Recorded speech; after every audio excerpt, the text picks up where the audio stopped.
Hello from the USA in Las Vegas. Hi, No everyone. less. A live performance from Vegas, and you don't have to pay. This is a free live Actually, performance. it's a huge privilege to have you from Vegas to to our course. So, The matinee show. It's free. And I'm with my former student and my good friend and colleague, actually two of them with us here. My name is Curt Bonk from Indiana University, and presenting with me, no less, is a very famous alum of Indiana University, so famous that she just won an award, Outstanding Alumni Award, for early career, her fourth early career award. And not only that, she just got tenure and promotion at Wayne State University, so she's not an assistant professor. She's my former advisee, Dr. Meina Jew, from the near Detroit area. She lives in Ann Arbor, where the University of Michigan is, but works for Wayne State University and does fabulous research, including many studies with me related to self-directed learning. And we'll talk about a few of them today, not all. We want to have time for questions, so we'll be skimming over and skipping over some things. Along with Meina and I are Maria Solomou, Dr. Maria Solomou. She's coming to us from Cyprus. She's the host, actually, of this talk. I will stop talking now, other than say that she is a well-known person in the field of immersive worlds, and also on the side, a gearhead who loves Formula One racing. So, and many other hobbies. Maria, you want to take over and do an introduction? This is being recorded to the cloud. It's June 27th, 2024. Take it over, Maria. hi, everyone. So, Meina, Curt, thank you very much for joining us in this course. It's the course on managing distance education. And we are about a little bit over halfway through of the course. This course is designed for professionals, and it's aiming to explore unique challenges and different opportunities that are associated with distance education. There is a lot of issues and themes that we have been talking for all these years together, such as different models for distance education, formal, informal, corporate education, MOOCs, legendary MOOCs. And throughout the course, we are always discussing best practices. The participants of the course are sharing their personal stories, how the content relates with what they do, their own professional context. And so we are reviewing also different techniques on managing change to enable distance education in learning context, but not only for schools or educational organizations, but also in businesses as well. So as one of the deliverables of this course, our participants are working on developing a strategic report for their own organization, proposing techniques, strategies, and a whole roadmap, full 360 proposal about enabling distance education in their organization. So hopefully this will be a real world tool for them to have as a key takeaway. So today with us, we are hugely privileged to have you, Curt and Meina, a friend for so many years. Curt, we've been sharing all these stories, and this is a great opportunity to share with my fellow people here, all the students of the course. Meina, great to meet you. Actually, we've been talking always asynchronously. So thank you for joining. And I'm sure everyone here is looking forward to listening what you guys are going to say, asking questions. Actually, people have been reading your work, both of your work during this course. So they're well aware of your invaluable contribution to the field. So having said that, the floor is yours to share your invaluable knowledge and insights, and we can follow up with a short Q&A afterwards. So, Curt, Meina, all yours. We need to maybe make a quick introduction. There was a second Maria who was here, but she's gone now. Actually, Curt, that's Maria Pierinu. Yeah.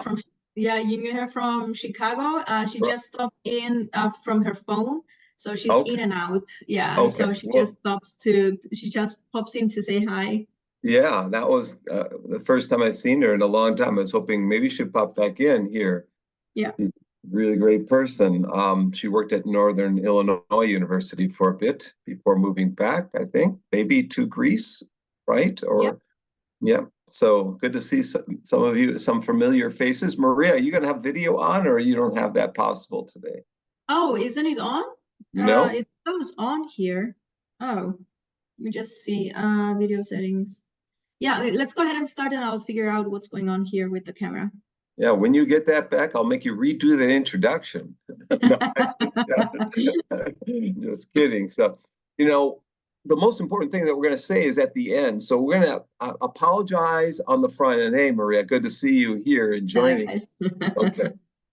To have a possibility to get to the end is more important than the beginning, but all stories start with the beginning in order to get to the end, right? Maria is actually an author of a chapter in Meina and I's most recent book, which won an award last October. We had 45 people who took my course on instructional strategies for critical creative thinking, cooperative learning, motivation, blah, blah, blah, tech integration. And they've gone back to their countries. What was it, Meina? 21 different countries? Yeah, that's correct. Also, yeah. So whether they were from Cyprus or from Rwanda or from, I don't know where else, China, Korea, all over the world, Taiwan, India, New Zealand, Mexico, Morocco, Finland, all over half are Fulbrighters. And they all wrote little pieces or stories of how they're using the content of that class. So it's called Transformative Teaching Around the World. If anyone wants to pick it up, maybe Maria has a copy. She'll borrow to you if you go visit her sometime, meet her at the beach somewhere in Cyprus. She'll let you borrow it from her. So it was great to have her reflection, really just kind of a life reflection. If you don't know Maria's autobiography, I guess that's that story, that's that chapter where, in terms of being a scholar in the field and where she's come from and what she's done. And since she wrote that chapter, she's doing all sorts of new stuff. So that she's told me about. And, this is probably the one time people aren't asking us to talk about AI, but I know people want to hear about AI. So AI. So we've mentioned AI 5 times, okay? But this is briefly my study on Duolingo will involve AI. I've got a whole series of articles related to AI, and Meina's got a couple of grant proposals on AI. So we'd be happy to share that with you if that's your primary interest. But today, because you're in a distance learning course, we're going to talk about kind of some of the ways in which people are acquiring their education via alternative mechanisms, or not necessarily going to go through how to deliver a traditional, I hate to use the word traditional online course or a traditional blended, if there is such a thing. We're talking about MOOCs and open education, massive open online courses, of which we've studied many, and Meina did her dissertation on it. What we did is, or I shouldn't say we, I should say what Meina did is worked really hard for a couple of summers and gathered over 3,000 MOOC instructor emails, names, content areas, university affiliations, and so forth. We were able to tap into that database and do a series of studies on engagement, on instructional design, on cultural sensitivity, on personalization, on professional development of MOOC instructors, on self-directed learning, where we're going to focus today. We had other studies as well that we conducted on MOOCs and open education using that database. We were like kids in a candy store tapping into the database, running a study, and then publishing those results. This particular talk has a number of those MOOC studies, not all of them, just as some of them in here. We also have studies on Duolingo, and I did a study with one of my doc students on tango dancing.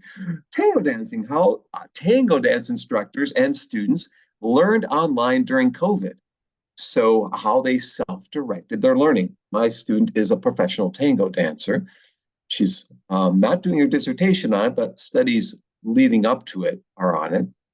We also have a study on MOOCs in South America that her name's Shishi Lee, that Shishi and I have done. So I have data on that one as well, just been published. We also have a study on MOOCs in Nepal with teenage kids who are learning how to speak English and how to prepare themselves for college entrance exams, taking MOOCs from Harvard. But not only MOOCs from Harvard, some of them took dozens of MOOCs. Some of them took over 100 MOOCs. And Meina and I and Shishi and others have published 2 studies recently. Are both of those in press, Meina, right now, or one of them's officially published, one's in press? Yeah, one is officially published, one is in press. Yeah, one's in Distance Education Journal, I think, which is an SSCI journal, and one is in Online Learning Journal. And so those are I believe I've got that right. There's been a lot of things getting published over the last year. Sometimes it's hard to keep track. I have really great teams. I call my people P squared. They're positive and productive. Maine is one of the P squared people I work with. Only work with P squared people. Don't work with sad or people who are mean. Only work with positive and productive people. You'll find life much more enjoyable that way. Again, I'm at Indiana University, where I've been since 1992. Since it opened, our building opened. I'm going to go to my slides here and assume I can find them. I will share these with Maria later on. And I titled this, we can go back, Self-Direct to Learn, Self-Direct to Live. That's all you have to know. We're staying self-directed learning people. Now, I'm a CPA, a certified public accountant.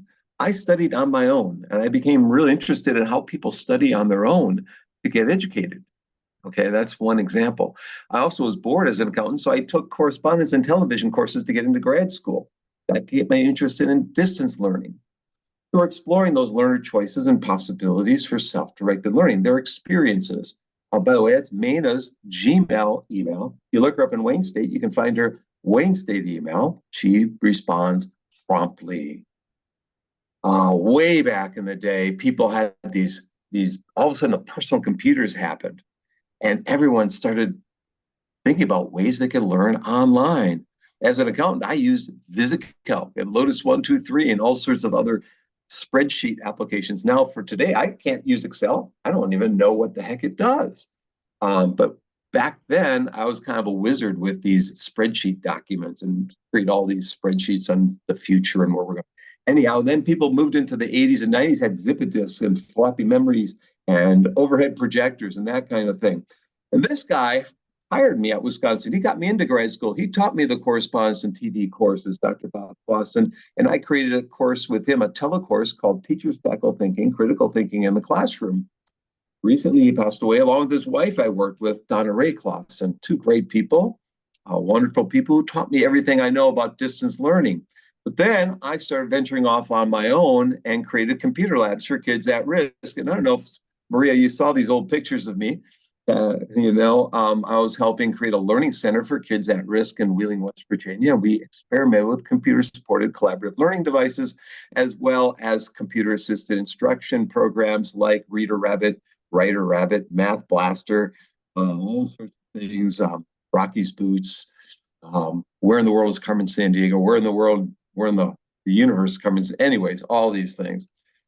That got us into what I call Education 2.0, where we're no longer drilling kids on their learning, we're providing assistance on the side. Teachers are an intelligent agent maybe on the side, helping prompt. Well, Apple Computer in 1987 created a vision of the future with an intelligent butler. They basically had a scenario, an AI-based scenario, where the intelligent agent, the ChatGPT or Claude 2 or whatever tool you might be using, Gemini or whatever, and it would be helping you at your will.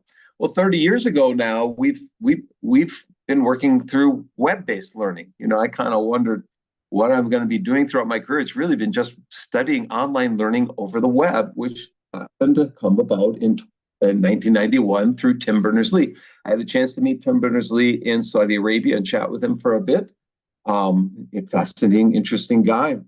We've moved through several phases of online learning since that time, just having content on the web in 1994, putting portals of stuff up there, to having the age of open education and MOOCs and Wikipedia, which both started in 2001, 7 years later, after the age of portals like Netscape and other things in 1994. We move on to the age of sharing content online with open education from MIT, free and open education from Wikipedia and Wikibooks, which we've been researching. Then 2008, we started the age of MOOCs with George Siemens and Stephen Downes offering the first MOOC. I did a MOOC in 2012 for IU, the first MOOC at IU on how to teach online, the first MOOC for Blackboard on how to teach online to about 4,000 people. And I see we've got Maria back. Thank you, Maria, for popping back in. You've already missed the history. We've gone fast over the history of all this stuff. And we move on to 2015, the age of personalized learning, which MIT had a big report on. I don't know what 2022 provided for us. I guess that's the age of AI. 2022, November 2022. So I guess we have to, phase 5 would be generative AI in all of this. So we're moving through a series of phases here.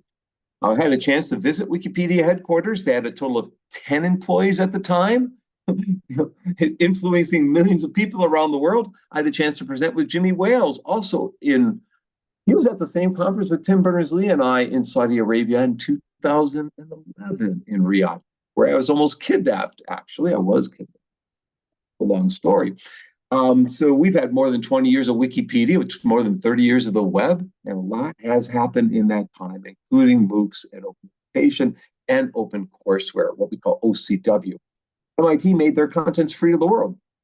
I sent my resume to people at MIT wanting to be the director of the program.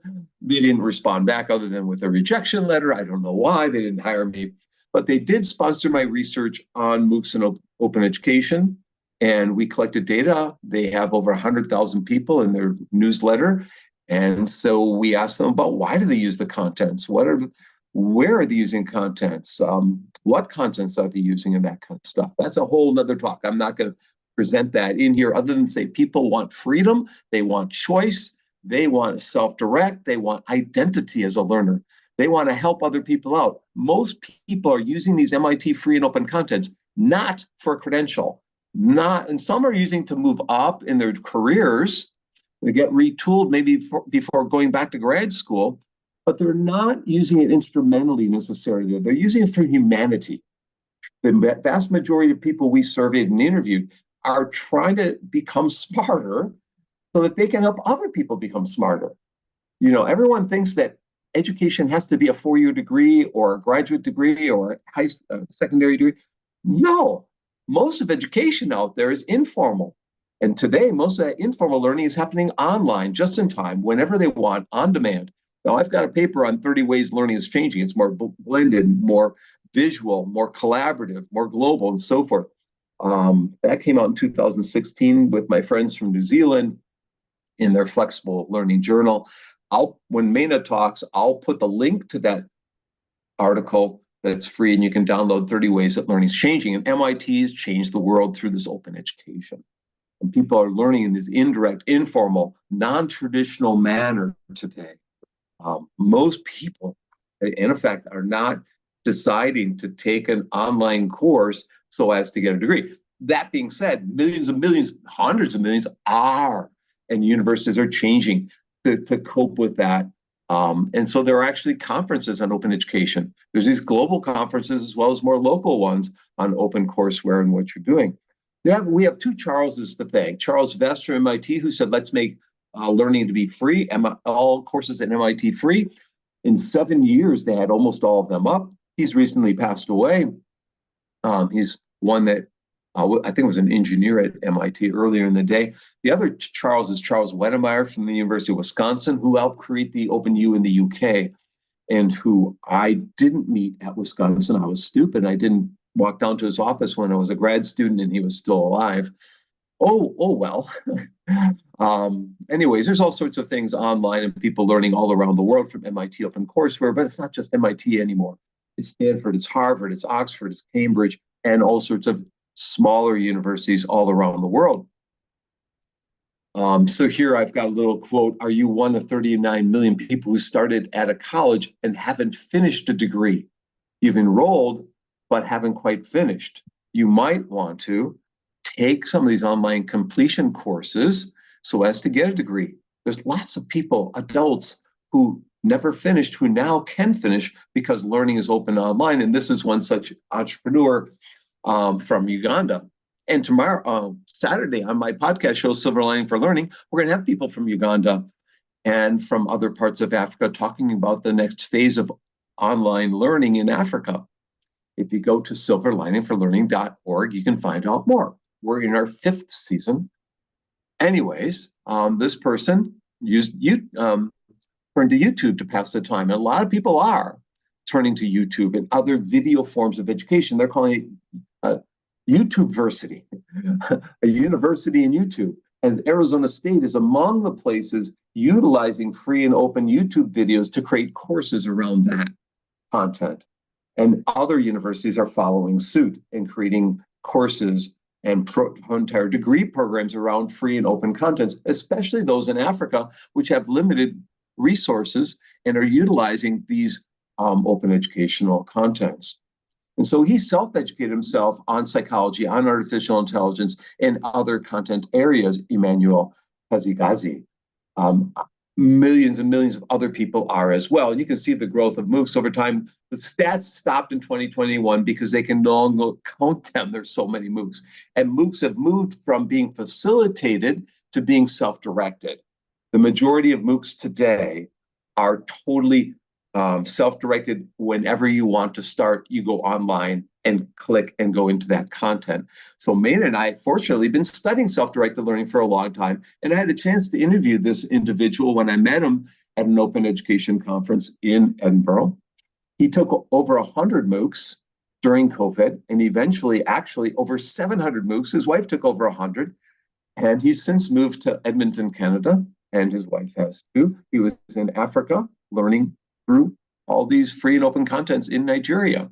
Other millions of people are as well, hundreds of millions of students with offering, from 900 universities, 1,000 universities, getting all sorts of micro-credentials and master's degrees and other things. You can see the increase in growth over time from Coursera, FutureLearn, and edX. I heard FutureLearn is no longer free. Someone had indicated that. I have 3 books in MOOCs and Open Education with Dr. Tom Reeves from Georgia, Dr. Tom Reynolds from National University, Dr. Mimi Leaf, an alum of our program from Houston, Dr. Ka Jong from Wayne State. She's Meina's partner there. We did MOOCs and Open Education in the Global South. Also MOOCs and Open Education. So people are now turning to MOOCs to get credentials, to get micro-credentials, to get master's degrees, to get degree completion, all sorts of things, because there's a skill gap.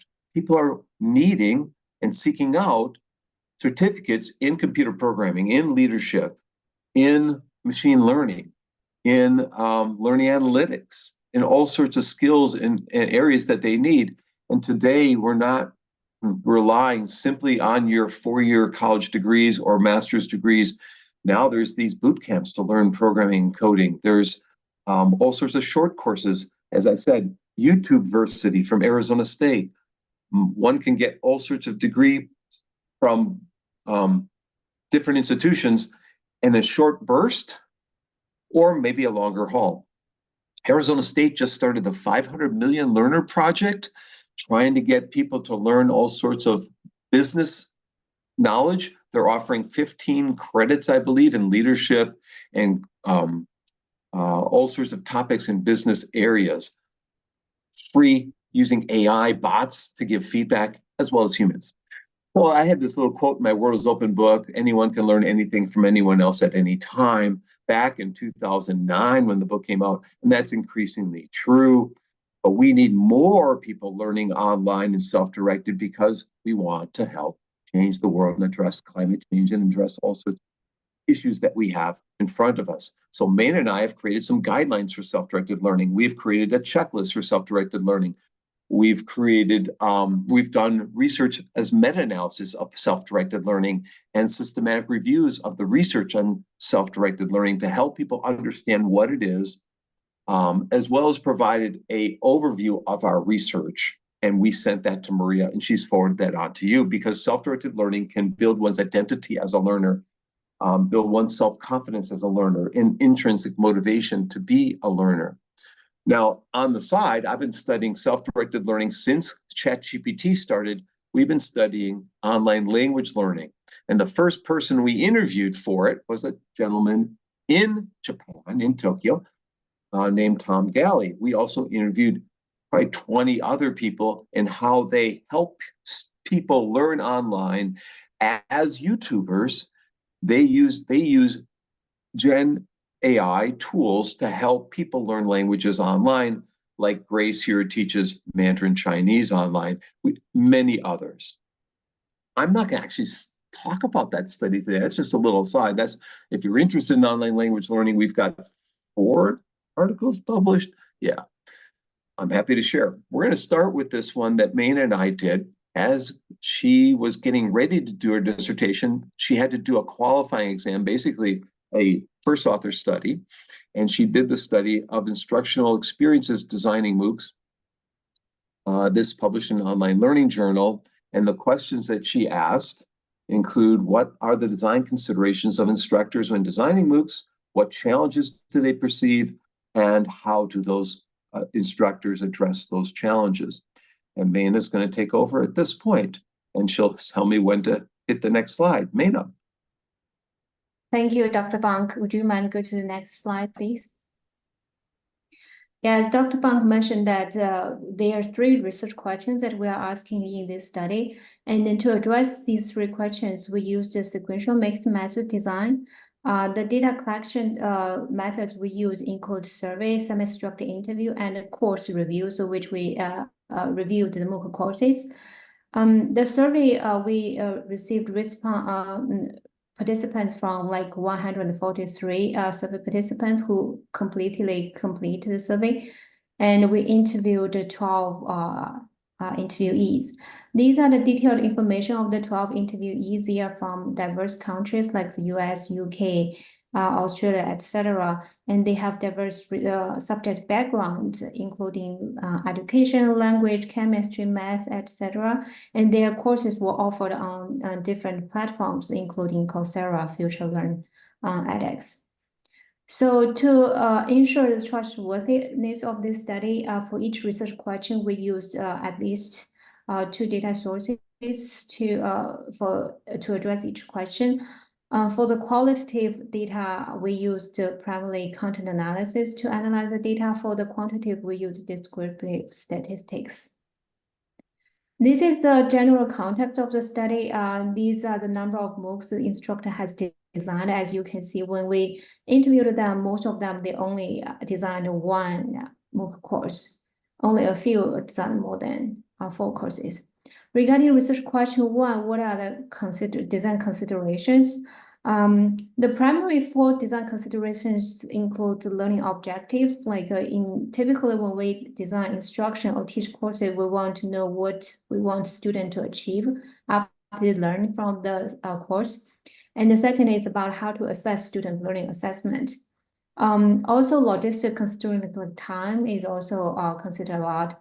The table also aligns with that. Next, please. So one of the instructor mentioned how he engaged students. He said, each week I would write a message that would be new welcome page for the week. Sometimes they also use questions in the video to engage learners. And the second research question is related to challenges. So assessment is a big challenge in MOOCs because because there are a lot of students. It's very difficult for the instructor to assess them and also how to engage them in the learning process. Time limitation is a logistic limitation and challenges for instructors. Next, please. So this is the survey results. As you can see, the top item is assessment and engagement. One instructor mentioned that in the course, he said, I did not get a course release when I was doing it. It was a side project at the same time as my regular load. So it's very challenging for instructors. For research question 3 regarding how did they address the challenges, most of them explore other MOOC examples or seek help from the platform colleagues. Next, please. So this is one example that one MOOC instructor mentioned that he kind of trying to see other people's examples of MOOC design. This is survey results, as you can see from this figure. Most of them browsed other MOOCs or seek help from the platform. And so from this study, we noticed that the time limitation of creating MOOCs was a primary logistic consideration and challenges. From pedagogical part, the design considerations and challenges, they were almost same related to assessment and engaging students in the MOOCs. Thank you, Meina. So I'll cover the second. Actually, Meina helped in this publication as well. You see her name, so she can jump in here. I'll also say that there's a lot I'm going to be skipping over, and I just flew to Las Vegas today or yesterday to see my daughter. So I got up at 6 a.m., went running, and got here at 8 a.m. So I'm still catching my breath. I'm still catching up, but I would have deleted some more of these slides. So I'm going to be skipping over back and forth on some of these here. But 2 articles are published, or at least in press, one in, as it says, in distance learning, one in online learning journal, about how they created a community in learning. Now, these are kids in Nepal, teenagers in Nepal, who their teacher tried showing them how the MOOCs that were available to learn English as a way to prepare for college. And these kids got really excited about because they got certificates from Harvard. I mean, I never got a certificate from Harvard.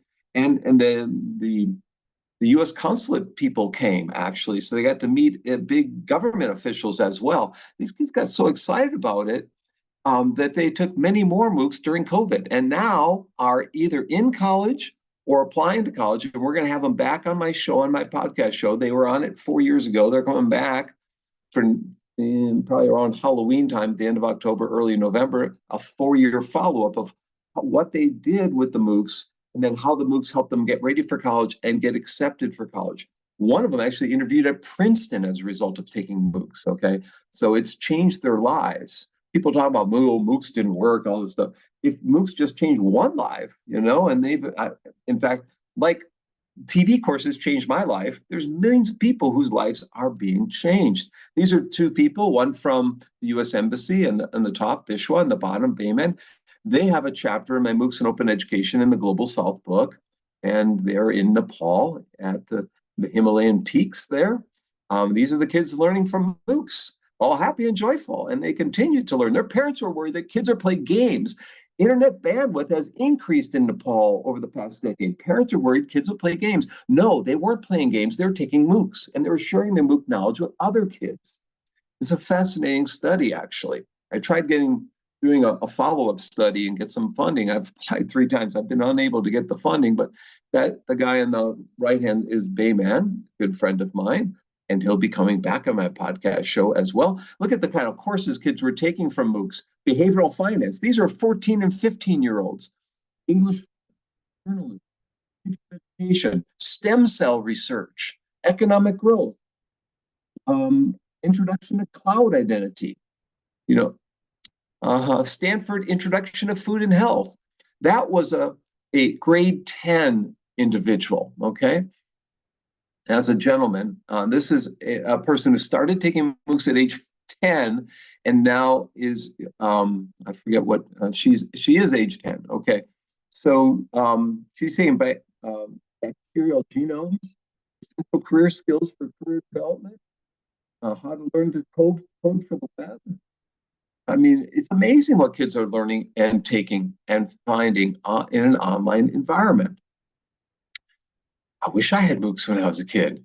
Tricky English grammar. We all need that class, right, Maria? Tricky English grammar. Wonders of Ancient Egypt, Science of Well-Being. This is another teenage girl taking it. And here's another one. Calculus. I didn't do so well at calculus at 15 or 9. Started looking at 9 years old. Dinosaur paleobiology. Can't even pronounce it. I mean, mind shift, break through obstacles to learning and discover your hidden potential. There are courses on that. Epidemics, pandemics, and outbreak course. And there's amen holding up their certificates from Yale and Harvard and Stanford and all sorts of things. This is the Silver Lining for Learning show, podcast show we had with the kids. We brought them on the show on Halloween 4 years ago. We're bringing them back this year to come back and tell us what they've learned. And so this autonomy, this sense of learning by yourself and for yourself, is personal responsibility to get the knowledge that you need in a just-in-time way. And what we need are the scaffolds, the supports, the help, the guide sheets, and so forth, which is actually part of Maria's dissertation somewhere along the way. Those temporary supports and guides could come from a teacher, could come from their peers, could come from the course itself.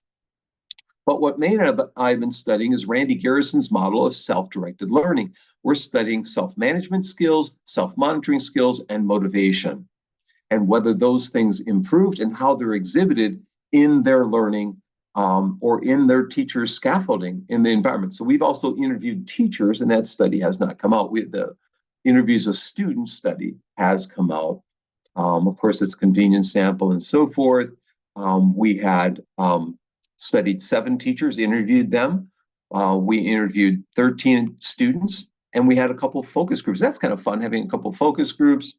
And we had mostly EFL teachers. One was a science teacher. As you can see here, the role, facilitator, guide, or cheerleader. So you can see the roles might change. The support also came from the parents, getting them access and acquiring a computer. That's a big investment in Nepal, to get access to the internet, get wider bandwidth, and so forth. There were challenges, as Meina said, with the resources, with the course design, with the engagements, and so forth. And here's some quotes from the teachers and how they guided their students into taking the MOOCs and providing the just-in-time support. One said it's really difficult to convince the parents of the need for this until they see the certificates that might come out there.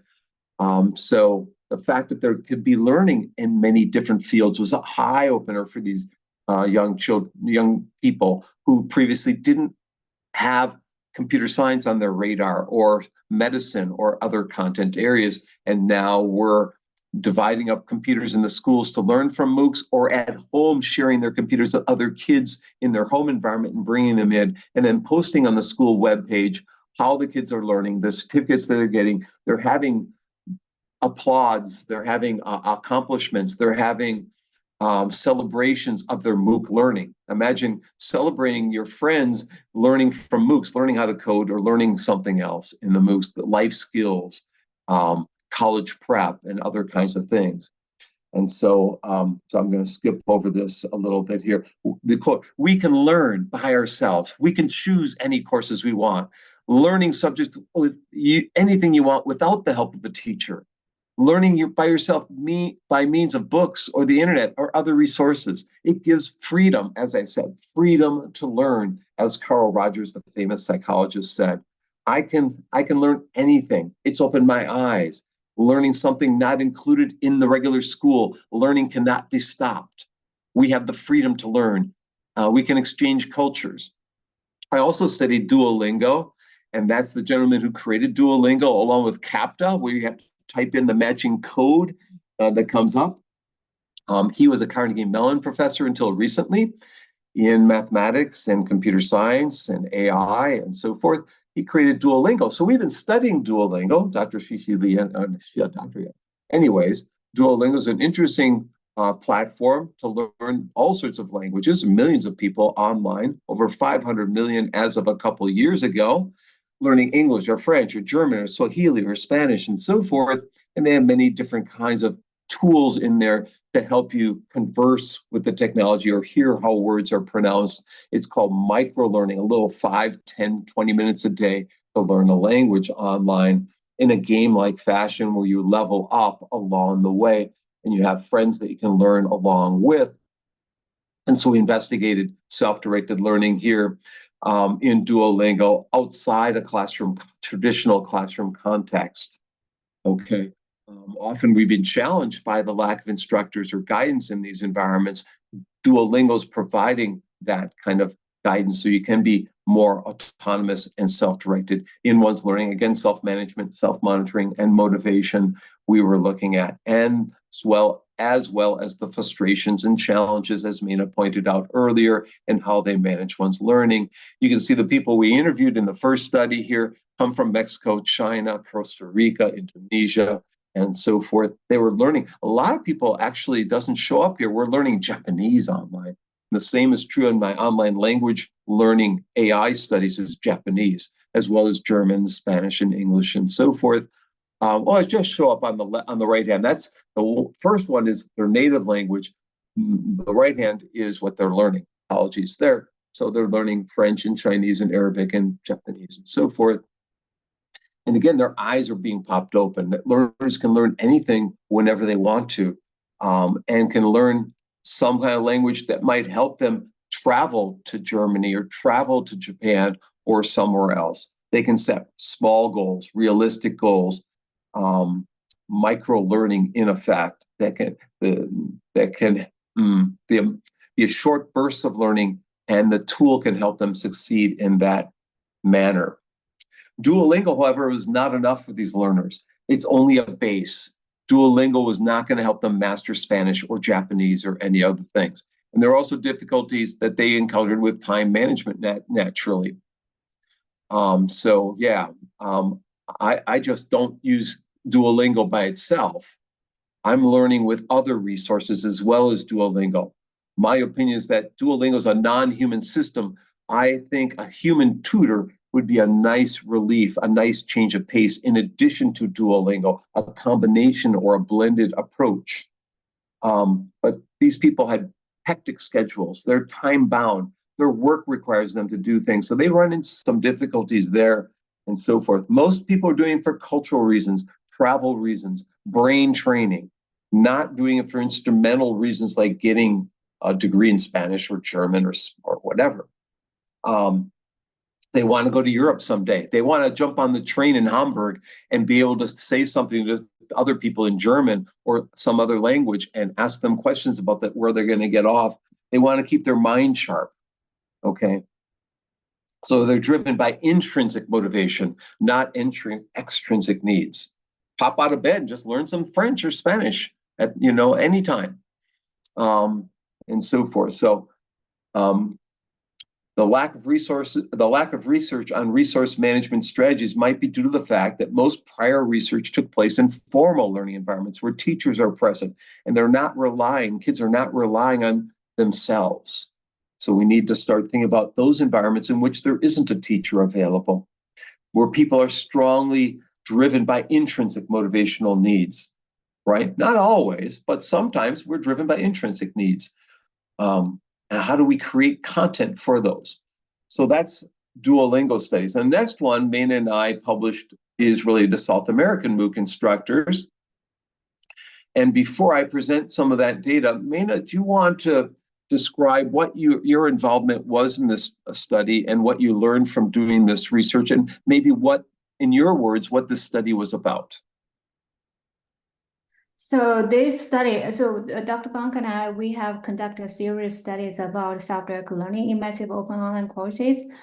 This one is primarily focusing on South American, which is very unique because typically we just focus on the research in the global scale, like including both the North America, European, or Asian countries. But this one is just specifically focused on this region.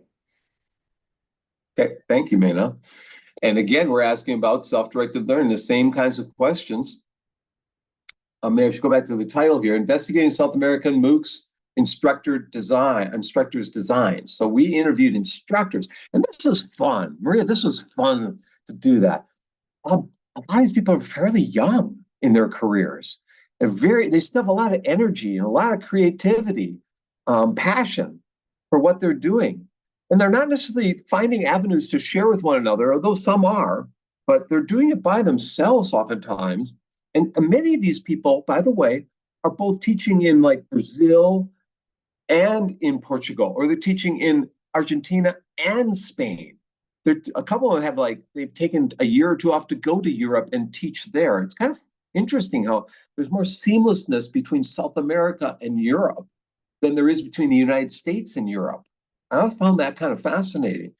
Anyhow, the countries in here, we had Chile, we had Colombia, many Colombians, Argentina, and Brazil. We had a chance for Ecuador and Peru, but we didn't get a chance to interview folks that could speak well enough English. But anyways, we're looking at self-directed learning. Less than 1% of the literature on MOOCs has been conducted in South America. And what has been done is mostly quantitative, not qualitative.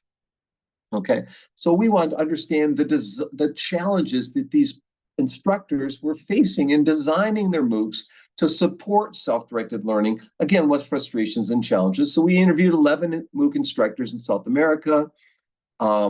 It has been accepted for publication. One is actually published, I think, Meina, and one is maybe in press, just got accepted for a special issue of Distance Ed on neo-colonial issues in learning online. So, yeah. So there, by the way, she's really good at, she actually learned Spanish so she could collect email names of instructors in South America. So here's the thing, to be able to do research, oftentimes you have to take initiative to collect free stuff online. Like Meina collected 3,000 MOOC instructor names around the world for our research. She collected 366 MOOC instructors in South America to do this research. So we sent a survey as well as interviewed folks. For the tango dance research, she also collected names, especially from Argentina, where tango is very popular. So here you can see that, what countries people were coming from and the number of MOOCs that they had taught, and males versus females and so forth. And again, I was just delighted to just have a chance to chat and meet some of these people in doing this particular study. And so we wanted to know what kind of supports are provided. We want to know about the challenges, about the responsibilities, about the self-management skills and self-monitoring and so forth. Then we coded the data for themes and issues. So Meina got involved in the coding of the data after Shishi and I and another student interviewed the folks.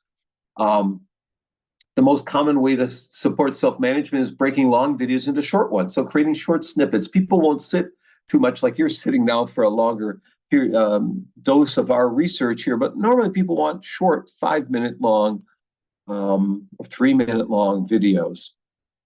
Many of the instructors did not think about the help the students would need with goal setting. But now, if they were to do a second MOOC, they would much more be inclined to help with their self-management, to help with goal setting and so forth, progress bars, reflections, peer-to-peer evaluations.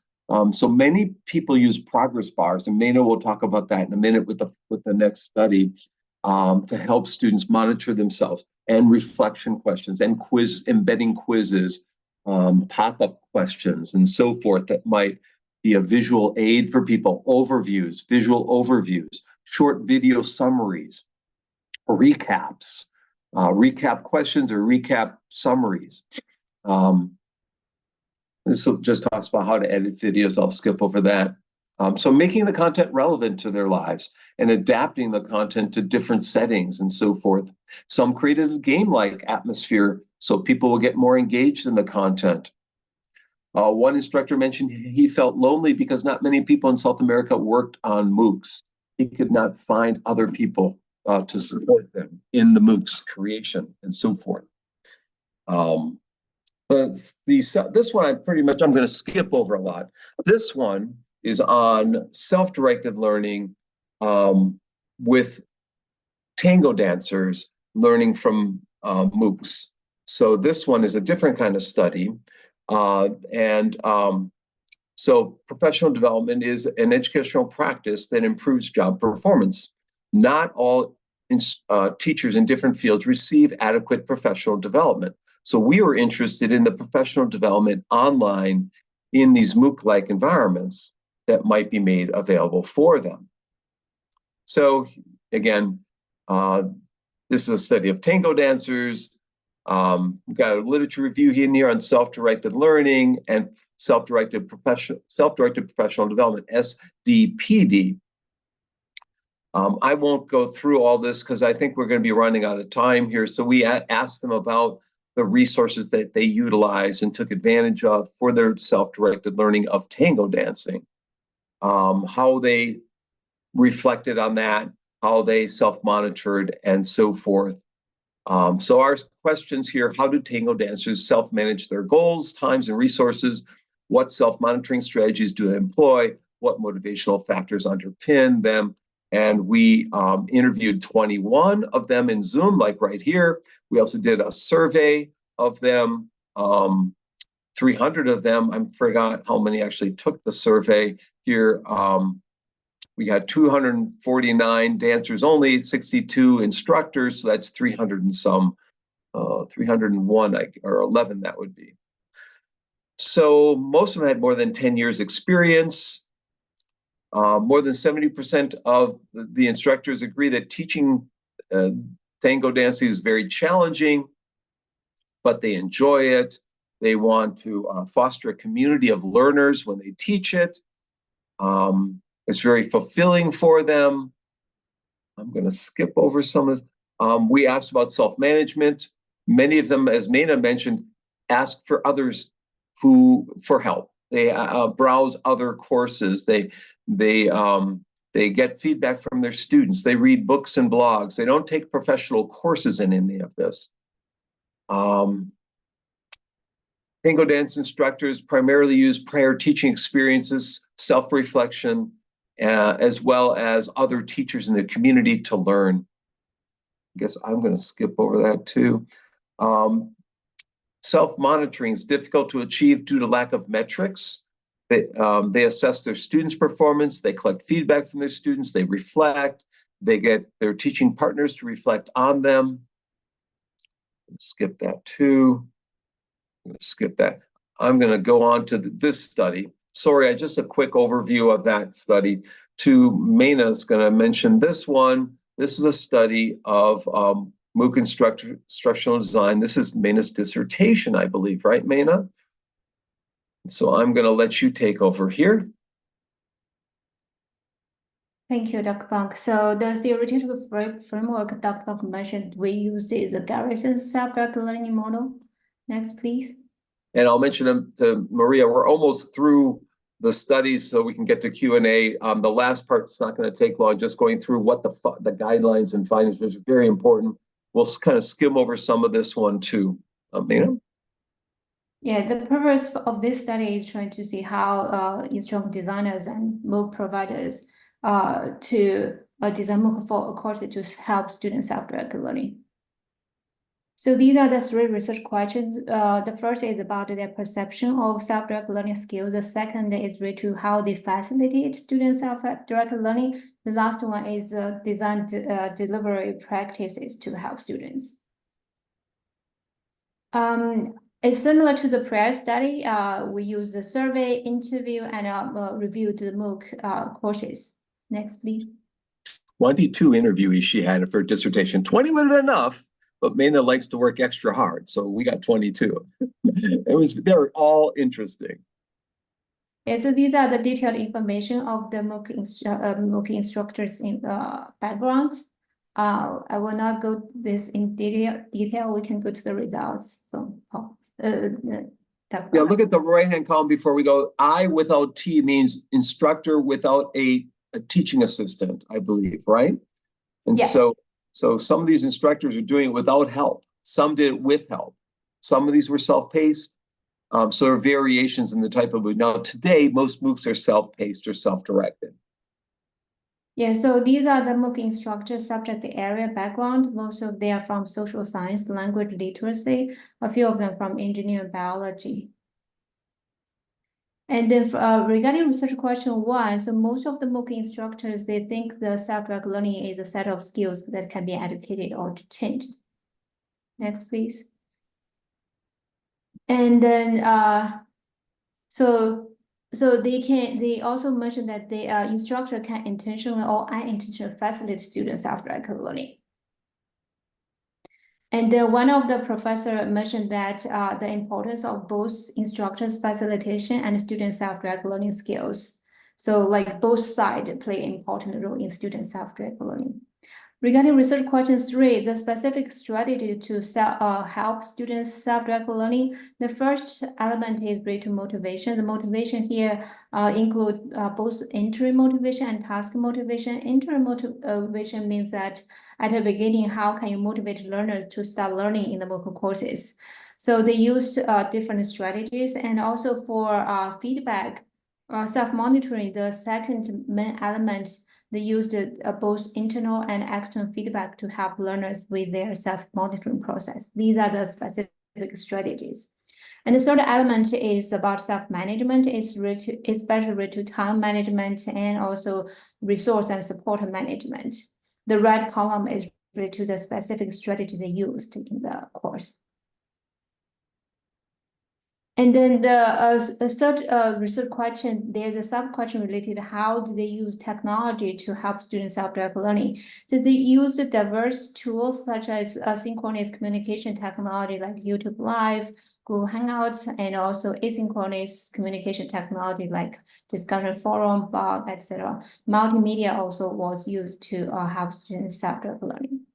I'm going to back up. There's a slide here. So we'll come back to these issues like flexible timelines and peer assessment and other things in our guidelines. Yeah. And then, so in general, from this study, we found that instructor perceived self-directed learning could be changed their skills, and then they can play an important role to facilitate student self-directed learning, and there are diverse strategies. We will talk more later on about the principles, and technology play an important role. And for the implications for instructors and instructional designers trying to build learning community, inspire motivation, and for providers is to create personalized environment using learning analytics to support learning and teaching. These are the rich publications related to this study. There are more. These are just among them. Very briefly, another study that Meina and I conducted, we want to get the student perspective. So when she did her dissertation, we were able to embed a couple items in the MOOCs themselves, survey items, to be able to get names to interview people. So we interviewed some students along with Meina and I. We had our grad student, Sarah Berry, helping analyze the data. And so most of those studies are of MOOC instructors. This one briefly, very briefly, is of MOOC students. So what motivated them to enroll? What were the learning strategies that helped them learn in a MOOC? What were instructional design elements that facilitated their learning? And these were the students that were coming from Yemen, they were coming from Mexico, Turkey, Albania. They were retired engineers, they were professors, they were athletes, they were students, they were a variety of people. And this was published in 2022 in Online Learning. It's getting a lot of citations, actually. I just took a look yesterday at this one. So one person, Jacobs, a retired management consultant from the US, he said he expressed his motive for learning from MOOCs. There's no rewards. I'm retired. I just want to learn things. I have a hole in my knowledge. I have a gap in my knowledge. Some participants enrolled in MOOCs to help with their career, like Sarah, who was learning special topics like anatomy and oncology and biology and neuroscience, and talked about the things that attracted her in taking those courses, the relevancy of the content, the authenticity of the knowledge, the meaningfulness of the knowledge that helped her acquire and improve her knowledge as a medical physicist. Okay. Sarah here received her PhD and was between jobs and took courses in, something would help her between jobs in this. You want to mention this one, Meina? Yeah, so for this participant, she's trying to build his resume, trying to have some skills for future job. and was looking at the progress bar, the milestones of this. And so, Dan said he's note-taking. I always rely on my notebook whenever I'm working. Whatever videos I'm watching, whatever exercise I'm doing, I'm always taking notes. You want to do Meina? And for self-monitoring, they usually use the test or quizzes embedded in the MOOC courses to help them to know whether they learned the content or not. And also the authentic examples and resources and visuals in the MOOC courses help them with their self-directed learning. This is related to design elements. And so this was published in George Mason, was a fellow at George Mason University in Washington, D.C., and they published pieces of this, is a related publication. This actual studies was published, as was mentioned earlier, I think in Online Learning Journal, right, Meina? Meina, you want to take over here? So these are the 10 strategies. Actually, it's kind of a summarizing the previous studies. Which included setting learning goals, building learning communities. Dr. Bonk has more detailed slides for each category later on. And so we actually have 15 different guidelines published in Open Learning Journal, and then also in the Review of Education Journal from East China Normal University. It's open access. I can send that to you. I think I already did. So flexible guidelines that we already mentioned, visual overviews, embedding quizzes, having time-sensitive learning units and indicating how much time each application, each exercise is going to take, so one can get a sense of how long it's going to take. So helping students set their own goals, helping learners map out what they're learning, encouraging learners to make plans. When are they going to be learning?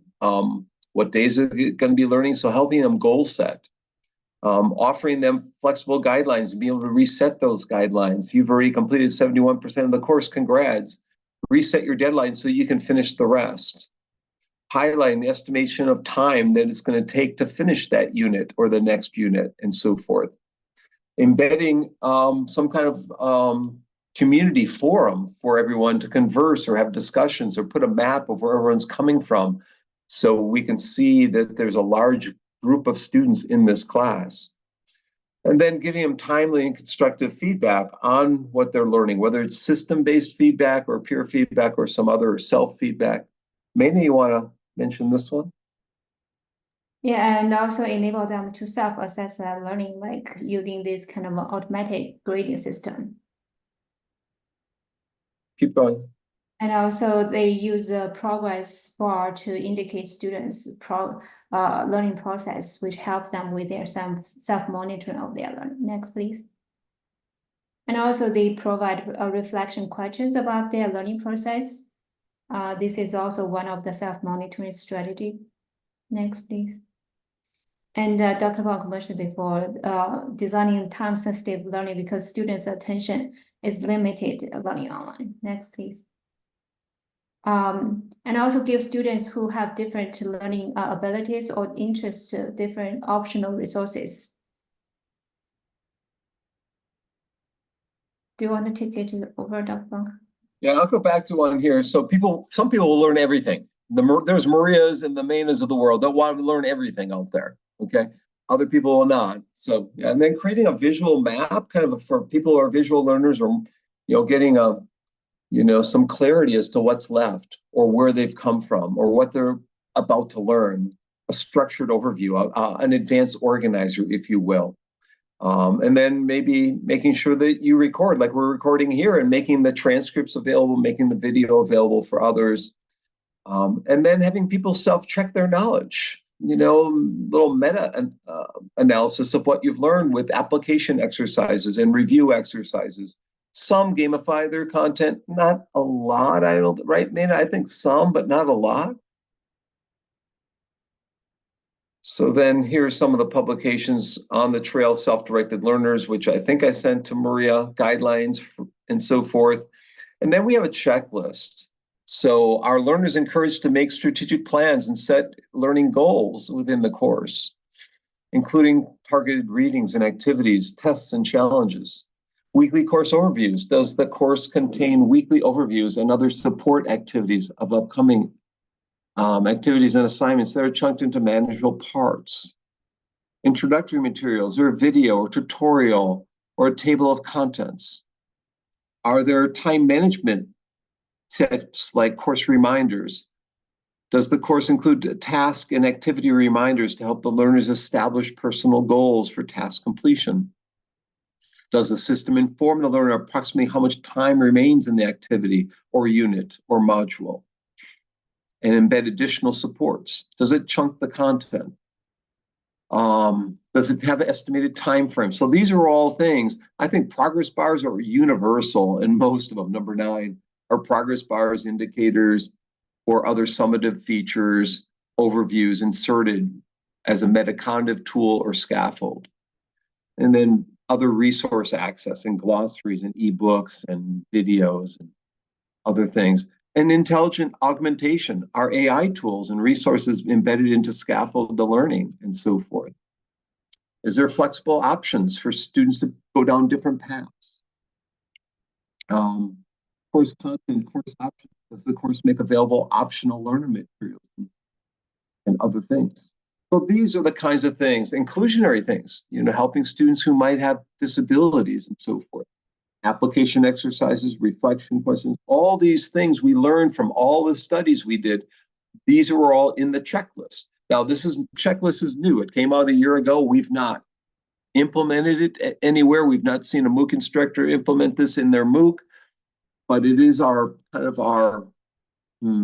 practical give back to the community of what we found from our studies, right? Does it have automated guidance, AI-based counseling services, advisory services for those that are falling behind? So these are things that could be utilized to provide that help and support. Again, this was just published last year at this time in June of 2023. So that's a lot to go through. That's a lot to go through in an hour with all of you. I don't know if we've lost a few people along the way, but I'd love to have some questions or comments from you, from anyone in here. Has anyone, by the way, taken a MOOC? I'm just curious if you want to put in the chat window what the title of that MOOC was, if you know what it was. That would be kind of interesting to find out. Anyone taken a MOOC? Anyone finished one if they taken?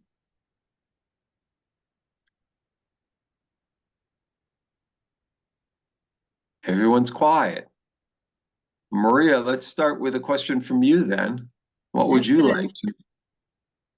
Great. So first of all, I want to thank you both for such an insightful session, packed with information, packed with stories, full of insights, resources that I'm sure me and myself and everyone in this course will go look up. I like that besides the academic element and the research oriented work that you presented, you also presented some practical aspects of it. For example, the self-directed learning checklist. So it's very useful for an educator to use this, and especially useful for the audience in this class as they're developing their strategies for online learning. So thank you for that as well. I very much appreciate that. The YouTube University, the Wikipedia stories, all those MOOCs that you facilitated and you researched on self-directed learning, they're all great for the future of education. The micro-credentials, again, very useful, and I find them to be very current, especially in the very busy professional lives that we lead. Most of us don't have time to devote after university into really committing into even more. So micro credentials are the way to go for many of us. The world is open. I mean, that's one of the mottos that we have. So I have to show people the book that I have from you, actually. I have a Oh, you've few got it there. from Dr. Bonk. Yeah, I have it there, back there. Yeah, along Okay. with many others that you that you sent over. So great that you presented on the books. Very useful to get a researcher's perspective. So a couple of questions from me so that I open up the floor for people and maybe inspire some other questions. So everyone, feel free to either type your question or raise your hand, and I will give you the virtual microphone for that. So the concept of self-directed learning is closely related to what we do and how we design learning. We know, and we've been working with and on theories for all these past years, and I'm curious to see your perspective on how do we perceive learning theories currently in the current, emerging technologies era that we live in. How does the theory of constructivism change? How do we inform the way we perceive the world, epistemologically, ontologically? As a pragmatist, I have to admit that technology is really changing how we perceive the world. So one question is this: how shall one educator, they are hands-on, how should they perceive, or how do they cognitively process a theory and implement them to create the best possible course for their learners? That's one question for me. And then the other one: how does AI, based on your perspective, how does AI specifically changes education from now on? So one question from the past and how we take it to the future, and one question for the present and then how we take it to the future. So off to you. Maybe your Meina, I'll thoughts. let you go first. Given that this is such an easy question, I'll let you go first. I Thank say you that for these facetiously. wonderful questions. I think these are great questions that people always talk about. Regarding the first one about the theory, I think right now, for example, in our study, we use a lot of theory created by a long time ago, which is classical, and they have a measurement instrument. We can directly adapt them. However, some of the theory, they may, even the previous instruments, they may be outdated. And when you use that as an educator, you can adopt the theory as a basic framework. And then when you really implement in your classroom or in your teaching, you can adapt or change it a little bit. And also, currently, we encourage researchers to do design-based research, which through you conducting the educational research, you both improve your educational practice and also build the learning theory. So I know in some discussion, they said recently the young scholars, they didn't really contribute too much to building new theory. We usually use the previous theory. And then so you are conducting design-based research is the way that we can build on previous scholars' achievements and then trying to create new theory to be adaptive to this kind of new situation. This is about the first question. For the second question, AI for education, I know Dr. Bonk has conducted a theory studies related to this recently.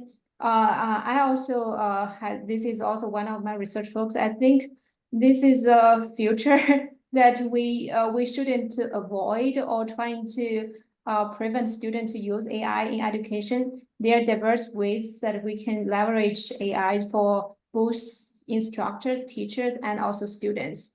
I did several studies. Right now, it's not published yet. It's in review regarding how AI could be used for computer science, programming education, and language education. But I would love to share the studies with you all later on once it's published. Thank you. Dr. Bonk has published several studies. I think Dr. Bonk has a lot to say about that. Go back to the first question. I had a two-part answer. Back in when I was in Athens, 1997, I think Gabriel Solomon from Israel was the keynote speaker at the conference, and he said in his keynote speech, for the first time ever, technology's outstripped theory. Technology's gone beyond where theory is. Okay, that was 1997. That's more than a quarter century ago, right? He is saying that technology has gone beyond all the theories that we have out there. We can't explain everything. We no longer have one way to. Now, in the area of instructional technology, people have latched onto or resonated with connectivism. I'm not sure connectivism is a theory or any different than social constructivism or social cultural theory, but that's a debatable point. I don't think any educational psychologist would say that connectivism is a theory. Now, the old connectivism from decades ago, parallel distributed processing, that's another different area. But, you know, when you ask, is there an umbrella, a base theory that we're working from, or that these MOOC instructors should be working from, I would say that there isn't one. And I don't think there can be one, because otherwise you constrain the instructors as to teaching from a certain perspective, of which the content in their courses might not be amenable, that their content might not be best utilized if it's a base course, an introductory type of course, to get students the base knowledge. You might be relying on more cognitive theory and behavioral theory on the front end to get that content across.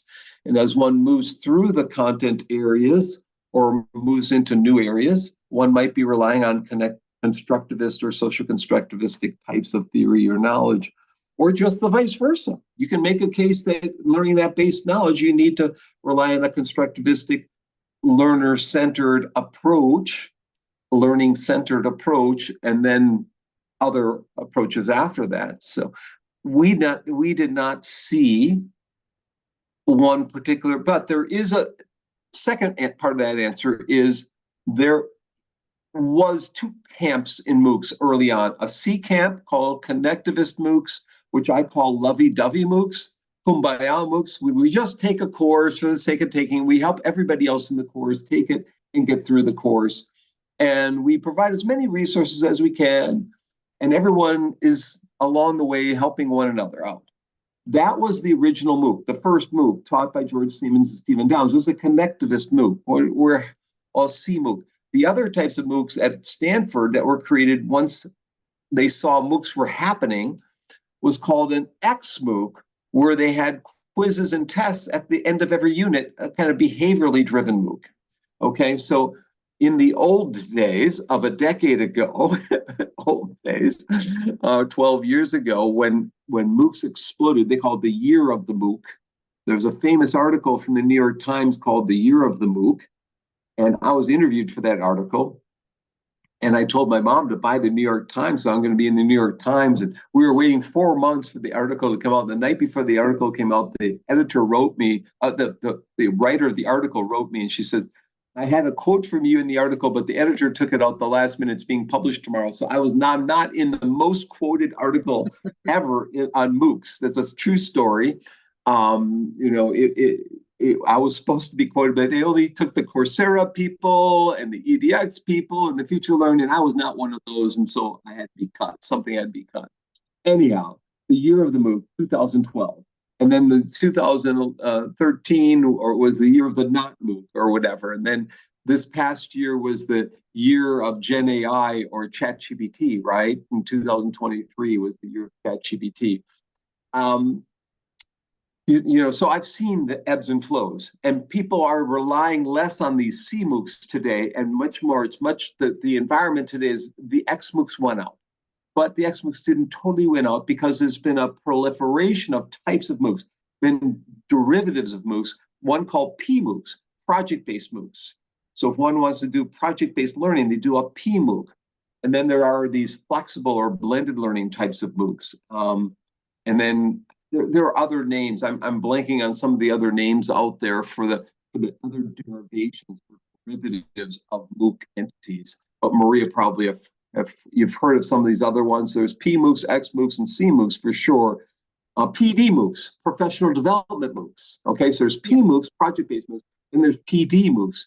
And I'd say PD MOOCs really make sense because they're short bursts and people can get their professional development. They don't have to leave their offices or their classrooms.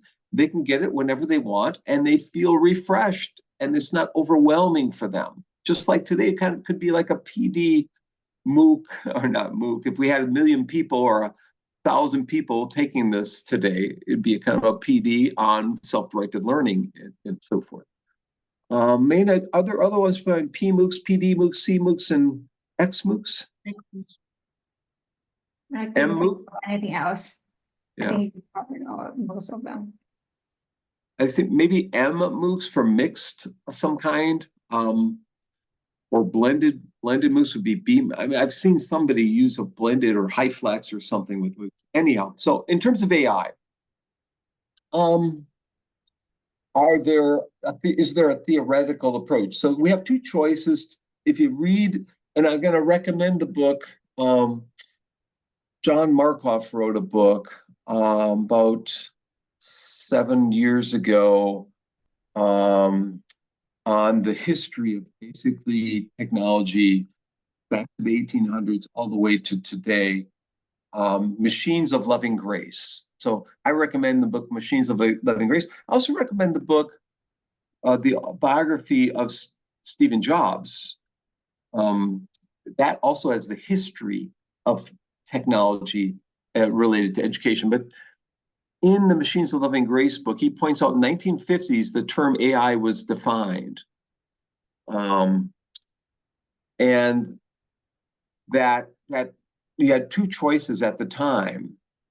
We could see AI as taking over the teacher role, or we could see AI as an augmentative tool or an assistive tool.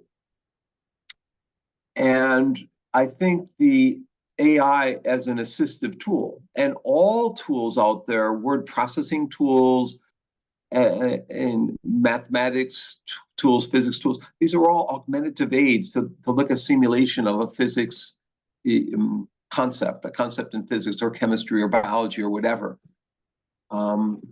If you go to some of these simulation websites out there that show heat and motion, energy, and so forth, these are all augmentative aids. They're not replacing teachers. They could temporarily replace a teacher, but not fully anyhow.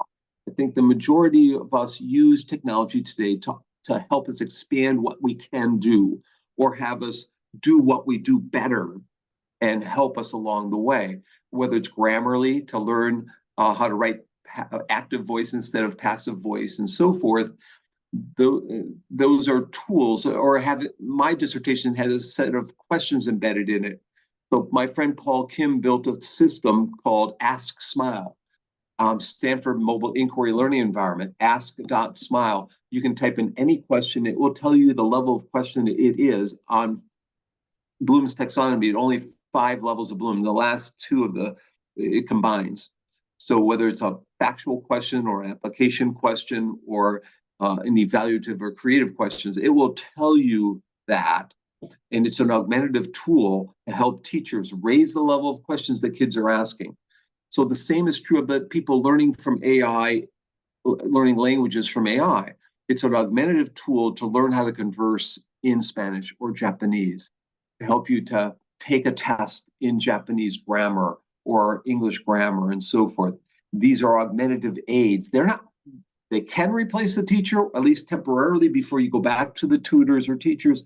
They can go in and out necessarily, but I think what's won the day is to have intelligent amplifiers, tools that will make that be symbiotic with you, that will eventually form a relationship with you, so as to provide the resources and just-in-time support that the human needs within the loop, within the system, but not replace the teacher. And I don't know if there's a theory that explains that. Those are concepts that explain it. Technology as augmentative tool is a concept. And Chris Dede, my podcast partner from Harvard, emphasizes that. The augmentative aid has Punya Mishra from Arizona State, another podcast partner, also emphasizes that aspect. So I wouldn't say that AI necessarily is an exemplifier of social cultural theory or an exemplifier of cognitive theory or behavioral. It's all of that. Maybe a little bit more as a cognition amplifier, maybe a little bit more of an outside, as a Neo-Vygotsky, an outside other that can help us understand the strategies that someone else might utilize to solve a problem and eventually internalize those strategies and use them on your own. That'd be a Vygotskian or social cultural perspective. But AI can be all those things. It can get us ready for a test by drilling and killing us, a behavioral approach and shaping us and assisting us. So I'd say I think AI is theoretically neutral at this point.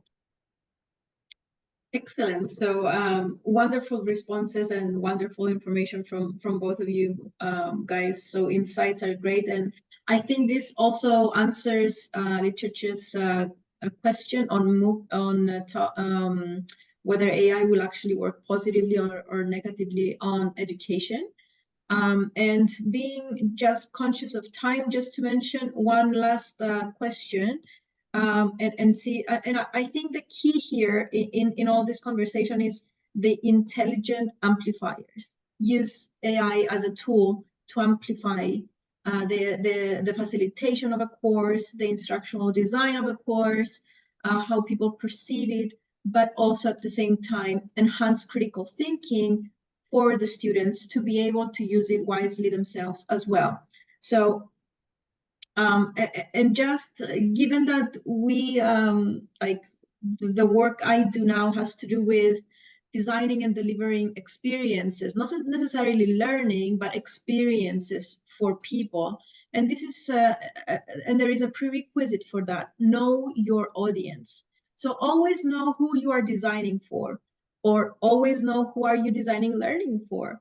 And this is and since this is a course that has to do with managing distance learning and people are designing learning, sometimes we have audiences that when they grow up they want to be influencers, they want to be Instagrammers, they want to be streamers, gamers, live interactors. So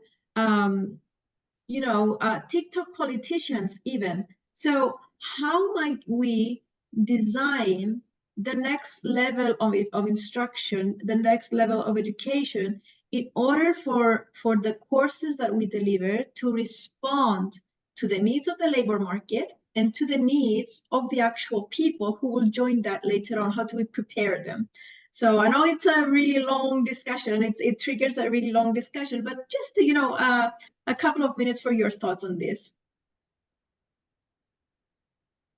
Meina, you want to repeat the question and try and answer it? I'm not sure I really have answered for that, but I think this is a really wonderful question. And also I really concur with Maria about the importance to have the user-centered design, to design experiences for your like target users, either students or other people. Like if students have some interest in the current social media related jobs, I think we can I use my example like at Wayne State when we designed the courses around 2 or 3 years ago. So what we usually do is that we did some kind of needs assessments, see what's the market need, like what kind of skills they need in our major or in our field. And once you did the needs assessments from the like current employers or people who work in the field, and then you can, based on that, start design the learning objective, what you want to have for the course or the program, and then design the learning activities and assessments approaches. So I think as an educator, then we have to keep updated of our own knowledge so that we can educate the future maybe students or in like workforce to be able to work in the society. But I don't know. That's a really challenging question. Dr. Bonk can provide your thoughts regarding this. No, you did great at answering that, Maina. I'm going to try and do this question here. Will AI help all learners, both young and adults? So most of the literature that I'm reading is that young learners are embracing AI faster than older learners. So, in terms of number of people or percent of users in high school, secondary settings utilizing it, most of those studies are comparing their teachers or others to, how they're embracing it. But, it's a large, 60% of people are using it as a tool to help them in their writing process. What percent is that considered cheating, and what percent of that is just helping them get some ideas and so forth? There's still a lot out there. I have one paper on ethics of AI that's in review right now, in fact. So, but this will all transform over time. In the early days of online learning, the first people in online were older, tenured men. And within years, we're talking like 80% compared to 20%, 80% men, 20% females, even 90-10. Within a few years, it went to 50-50. So while I say that young learners are adapting and embracing it quicker than older learners are, we don't know in a few years what tools will be available to us, what trainings will be available, what needs will come about, what people will see as critical or key, why they want to learn to use AI, because it's going to save them all sorts of time in X, Y, and Z, or this or that. But at this moment in time, I think the research of 15 to 25-year-olds are embracing it much more, or 15 to 30-year-olds are embracing much more than those over 30 or 40, and those younger than 15 or really young. But that's kind of to be expected. They're adapting with all technologies quite fast, and all the social medias that are out there, they're the first ones in and experimenting and sharing within their networks and so forth. But I think adult learners, I hate to say it this way, adult learners have a bigger need to learn to use AI than the younger ones, because they need the retooling and the upskilling and the reskilling to be able to have a successful career, to be able to stay employable within the drastically changing society that we're in today. So I spent the first month of my summer cleaning my office. I'm spending the next month in July just learning as much as I can about AI and education, my professional development online. I'm going to be devoting to that personally. I'm going to be trying to learn, in particular, about AI pedagogy. So I'm going to create a couple new talks and other things. And I think all adults, if they had that capability, spending a month in the summer, I think that would be a wise investment of their time today. That's a long-winded answer without a lot of content, but a lot of opinion. So, Maria. Excellent. Yeah, indeed, I totally agree with that. And I will be very curious to see, the next steps that you guys will take into looking into AI in education. So very, very interesting, and thank you very much. At this point, and also being conscious of time, may I ask if anyone has any other questions they would like to ask? Hari, go ahead. Thank you so much. And first of all, Dr. Zhu and Dr. Bonk, thank you so much for the enlightening presentation. It was truly very, very dense and very, very interesting in all the points and studies you presented. So thank you for this. Now, in the spirit of Dr. Bonk's recent co-host remarks in his podcast that recent content on AI has been flooded basically with AI, and we don't only talk about that, I would like to post a sort of question about a more down-to-earth technology. But I also have to mention that your co-host's remarks that the distinction between the term AI and cybernetics, I found very interesting listening to your podcast. It was quite enlightening. So for the question itself now, I was wondering, do you think that the platform of mobile, mainly phones, of course, but also tablets, is currently used to its maximum extent in terms of accessing MOOCs? Or do you think there's still room for expansion for further access of MOOCs on mobile to further expand accessibility in learning? Because you mentioned previously, but not as in remote areas, for example, there's no direct access to laptops and computers. It's more expensive to get, but phones are basically everywhere. So do you think there's room for this? We've reached basically the maximum amount of this, or do you still there's room for improvement? Thank you. Oh, it mainly first. I have an answer.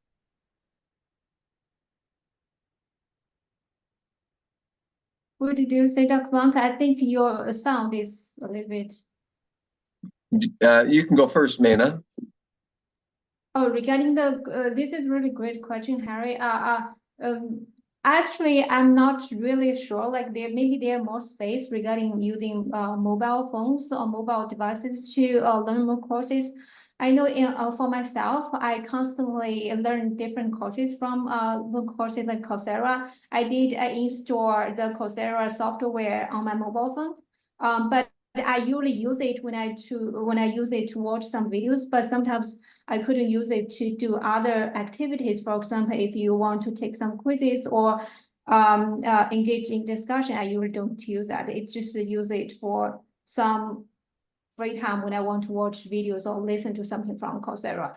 I think there should be more space, like how to leverage mobile devices for learning from MOOCs. Dr. Bonk, maybe you want to share more about this. No technology that we've ever had as human beings has ever been utilized to its maximum. That includes MOOCs, and that includes mobile MOOCs. The training's just not out there. The awareness is just not out there. So in every cycle of new technologies, first comes awareness, then comes resistance, then comes understanding what's possible, then comes use of what's possible, then comes sharing of what you've done, and then comes advocacy. Mobile MOOCs are beyond the resistance. People are using it, but they're nowhere near the full potential that it has, because the types of mobile technology keep changing in front of us. Tablets are not the end all and be all. Whether mobile phones are not the end all and be all. Just I can learn also from our smartwatches, right? Or from whatever technologies evolve after it. We can be taking advantage of that. Just when I'm sitting in an airport, right? Like yesterday, there could be a screen there that could be accessible to all people in the concourse to learn from the most recent MOOC that they had. They could put the headphones on and learn from it on the fly while they're spending an hour just sitting and waiting, right? We're not doing that. I don't see any airports equipping television screens to learn from MOOCs. That'd be a way to learn mobilely from via MOOC. I'm just saying, we could be learning in train stations, in cafes, in bookstores all over the world so right now we're getting updated on for me it's Audible on my getting books on the phone or in my car, and that's it, in my car or on the phone. There could be all sorts of other ways in which we could be mobily learning. As I jog the trails every day, today was my 81st day of running in a row. Okay, my streak was 1,262. I stopped running at year 4. I had a minor surgery, and then I got back to running. I think in the trails I run, there could be access points on the trails to access MOOCs. Why not? And there could be a coach around in Greece or in Cyprus. There could be an online coach give me advice on my running form. They're not there yet, but it's going to happen. I mean, there's all sorts of futuristic visions for mobile forms of learning that haven't happened. If you want to read someone who's at the cutting edge of mobile learning, it's John Traxler in the UK. Traxler, John Traxler. He was the mobile chair of the UK. Okay, he's got many books on mobile learning. In Canada, my friend Muhammad Ali, not the boxer Muhammad Ali, the mobile learning researcher Muhammad Ali.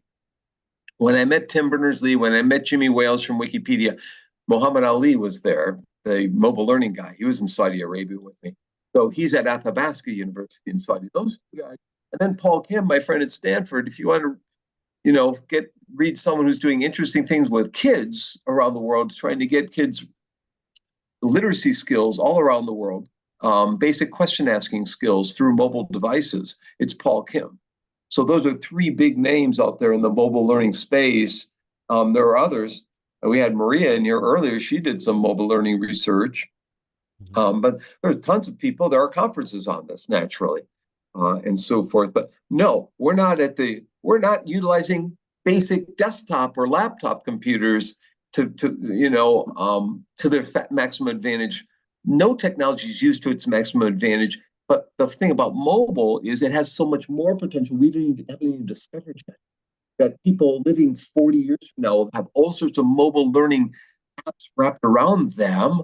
That learning will be truly on demand, just in time, whenever you want. That we've been envisioning for decades. It'll be here finally to take part in seamlessly as a human being in society. So I'm on the no side. Okay, am I clear? No. Yeah. The answer is no. Thank you for the questionnaire, though. Thank you so much. Excellent. Great. Thank you very much. Thank you for the insightful question, Harry. Vaso, thank you very much. And everyone who's been listening. So I'm just gonna say a huge thank you to both Curt and Meina. It's been an honor to have you here at our course today. As always, Dr. Bonk, you give your wisdom like open-hearted, and thank you for doing it once again. Our discussions will continue throughout the next few days, obviously. And just closing with a few nice memories, Dr. Bonk. We have the book on the MOOCs here in open education around the world.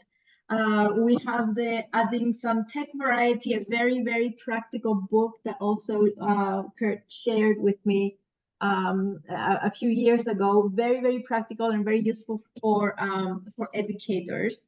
And there's also a new version, a shortened version through the Commonwealth of Learning, and a free class on how to motivate on. Exactly. Yes, I was going to say. And also the legendary book of the world is Open, which is like a compass for educators, because it kind of gives us it grounds it to the reality of the openness of learning. So closing with today's calendar quote from Dr. Bonk, which is, if inscriptions on painted rocks can get you to be more brave, to try again, and to never give up, just imagine what a quality teacher, tutor, or trainer can do. So this is your quote for today from your calendar, Curt. So it's the daily inspiration for me. So thanks for sharing, and lovely having you both. So before we close here, just say, yeah, I did that calendar the last couple of years. I don't know if I'll do another one.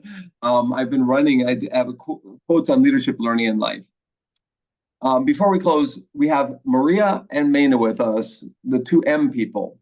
So if I can get people on turn their video on, we'll end with everyone can do an M for Maria and Meina. I'll get a screenshot to end here. So come on screen, pop in here if you want. Harry, Harry, hem, like this. 1, 2, 3, smile. Okay, thank you very much. I appreciate your time today. We went a little extra. It's nighttime in Cyprus and Greece now. I don't know how late at night is it? Midnight? Are you? Here it's 8 o'clock here in Cyprus and Greece, but we have different regions, and it's early in the morning there in the States. So once again, wonderful having you, wonderful seeing you live once again, and looking forward to seeing you soon again. Thank you very much. So I am going to close this down to the cloud, and I'll get you the recording, and I'll send it to everyone. We'll put this up. I'll have someone convert it for everyone here. So I'm going to stop the recording. 1, 2, 3. Thanks, everyone. Thanks, Maria. Thanks, Meina, and everyone who participated. Thank you so much. Thank you. Thank you very much.